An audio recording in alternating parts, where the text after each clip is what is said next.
اس میں کچھ فرق ہوگا۔ چوتھا مرحلہ ہے پیسو ریزسٹنس۔ وہ پیسو ریزسٹنس وہاں فوری طور پر تو نہیں، 3 سال تک تو وہ صرف وربل جو تھی پرسیکیوشن ہوئی تھی، اور وہ بھی حضور ہی پر سینٹرڈ تھی۔ چوتھے سال سے فزیکل پرسیکیوشن شروع ہوئی، مار پیٹ، جو بھی ہم اس کی تفاصیل کچھ نہ کچھ دیکھ چکے ہیں۔ ہمارے ہاں مسئلہ اب یہ بن گیا ہے کہ وہاں تو در حقیقت جو شخص کہتا تھا لا الہ الا اللہ، اس کو مار پڑتی تھی۔ اب لا الہ الا اللہ کہنے پر تو مار تو نہیں پڑتی۔ اگر آپ 1000 دانے کی تسبیح لے کر بیٹھ جائیں چوک میں اور دھونی روا کر وہاں بیٹھ کر لا الہ الا اللہ کا جو ہے وہ ورد شروع کر دیں، تو لوگ تو دودھ جلیبی پیش کریں گے آپ کو، وہ مارے گا آپ کو۔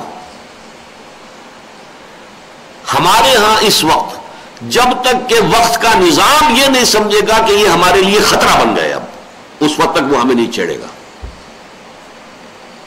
البتہ پیسو ریزسٹنس کی کہاں ضرورت پیش آئے گی وہ سمجھ لیجئے۔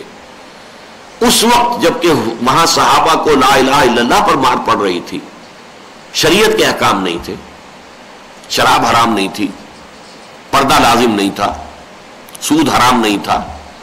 ہمارے پاس آج شریعت موجود ہے، شریعت پر عمل کرنے میں ہمیں مار پڑتی ہے۔ آپ شرعی پردہ گھر میں نافذ کیجئے اور آپ کا بائیکاٹ شروع ہو جائے گا، آپ اپنے برادری میں نکو بن جائیں گے، باہر نکال دیے جائیں گے، آپ کو اپنی بچیوں کے رشتوں کا جو ہے وہ لالے پڑ جائیں گے، آپ کے بیٹوں کو بھی کوئی جو ہے رشتہ دینے کو تیار نہیں ہوگا۔ کیجئے، رشوت لے رہے تھے اور خوب اللے تھللے تھے، پراٹھے اور انڈے کھا رہے تھے ناشتے میں، اب رشوت ختم کر دی، چھوڑ دی، تو اب سوکھی روٹی بمشکل مل رہی ہے، گھر والے آپ کے دشمن ہو جائیں گے۔ یہ کہاں کا تقویٰ کا حیضہ انہیں ہو گیا، باقی دیکھو فلاں بھی ہے، فلاں بھی ہے، بڑی لمبی داڑھی رشوت لو لیتا ہے، اس کو کیا ہو گیا ہمارے باپ کو یا ہمارے شوہر کو؟ آپ کو جنگ جو ہے گھر میں لڑنی پڑے گی۔ کسی سودی ادارے میں ملازم تھے یا سودی کاروبار کر رہے تھے، سودی ادارے میں بینک میں 15,000 روپے تنخواہ مل رہی تھی، اب وہ چھوڑ دیا، کہیں 5,000 روپے کے اوپر جو ہے اکاؤنٹنٹ ہوئے، اب گھر والے کیا کریں گے؟ لڑائی لڑیں گے کہ نہیں آپ سے؟ یہ ساری مار پڑے گی آپ کو شریعت پر عمل کرنے میں۔ لیکن یہ مار ایسی ہے جیسے کہ پولیس میں کہا جاتا ہے کہ ایسی مار مارو جو نظر نہ آئے، اندر کی مار ہو، اندر کا درد ہو، اندر کی چوٹ ہو۔ یہ چوٹ اندر ہی اندر لگتی ہے، اپنے ہی خاندان والوں کو معلوم ہے، اپنے آس پاس کے لوگوں کو معلوم ہے، پبلک میں اس کا جو ہے مظاہرہ نہیں ہوتا۔ پبلک میں تو مظاہرہ اسی وقت ہوگا جب کہ ہم چیلنج کرنے کے لیے میدان میں آئیں گے، اور جو اقتدار اعلیٰ ہے وقت کا وہ سمجھ لے گا کہ واقعی میں بھی اب ہمارے لیے خطرہ ہے، پھر لاٹھی چارج بھی ہوں گے اور پھر جو ہے جیلوں میں بھی ٹھونسے جائیں گے۔ تو اس وقت جا کر وہ جو پیسو ریزسٹنس ہے وہ بہت زیادہ نمایاں ہو جائے گا۔ ان حالات میں، موجودہ حالات میں، جبکہ آپ خاص طور پر ایک مسلمان معاشرے میں کام کر رہے ہوں، تو فوراً ابتدائی دعوتی مرحلے میں کسی بھی اس طرح کے تشدد کا یا پرسیکیوشن کا کہ جس کے نتیجے میں آپ کا وہ صبر جو ہے نمایاں ہو کر اجتماعی سطح پر نگاہوں میں آ جائے لوگوں کی، وہ ممکن نہیں ہے۔ اب آگے آئیے ایکٹیو ریزسٹنس کیا ہوگی۔ ایکٹیو ریزسٹنس وہی نہیں انل منکر کے لیے اب کھڑے ہو جانا۔ ویسے تو ہماری دعوت جو ہے وہ ساری کی ساری کیا ہے؟ وَلْتَكُن مِّنكُمْ أُمَّةٌ يَدْعُونَ إِلَى الْخَيْرِ وَيَأْمُرُونَ بِالْمَعْرُوفِ وَيَنْهَوْنَ عَنِ الْمُنكَرِ۔ دعوت کے یہ 3 ہی پہلو ہیں، خیر کی دعوت، اسلام کی دعوت، دین کی دعوت، بندگی رب کی دعوت، نیکی کا حکم دینا، بدی سے روکنا۔ لیکن بدی سے روکنے کے 3 مراحل ہیں۔ من رأى منكم منكرا فليغيره بيده فإن لم يستطع فبلسانه فإن لم يستطع فبقلبه وذلك أضعف الإيمان۔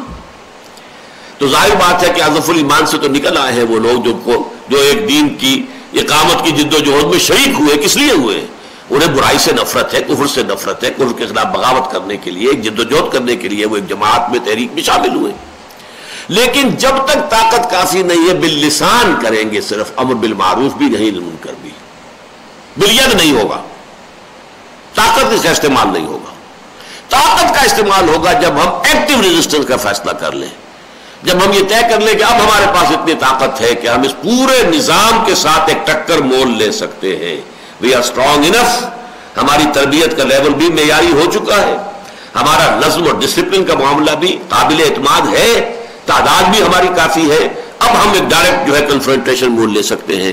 تو پھر ہم کیا کریں گے؟ نہیں المنکر بالید، بدی کو روکنے کے لیے طاقت کے ساتھ اب یہ کام ہم نہیں ہونے دیں گے، یہ بینک نہیں چلنے دیں گے، گھیراؤ کریں گے ہم، نہ کسی کو گھسنے دیں گے نہ کسی کو نکلنے دیں گے، چلاؤ ہم پر گولیاں، مارو لاٹھیاں، آپ پھینکو آنسو گیس، نہیں اٹھیں گے یہاں سے۔ یہ پھر آپ کے صبر کا امتحان ہوگا، واقعتاً کس قدر ارادہ کتنا ہے، گولیاں بھی چلیں گی۔ اس حوالے سے یہ ہوگا طریقہ ہمارا جو کہ اقدام کا ہوگا، جو حضور نے جو isolation of Quraysh, political isolation and economic blockade of Mecca کیا تھا، وہ یہاں پر اس معاشرے میں ہوگا، نہیں عن المنکر بالید، ایک چیلنج کے ساتھ۔ ابھی تو ہم باللسان کر رہے ہیں، مظاہرہ کرتے ہیں خدا کے لیے یہ کام نہ کرو، یہ سودی معاملہ جو ہے ختم کرو، لیکن ہم یہ چیلنج نہیں کرتے۔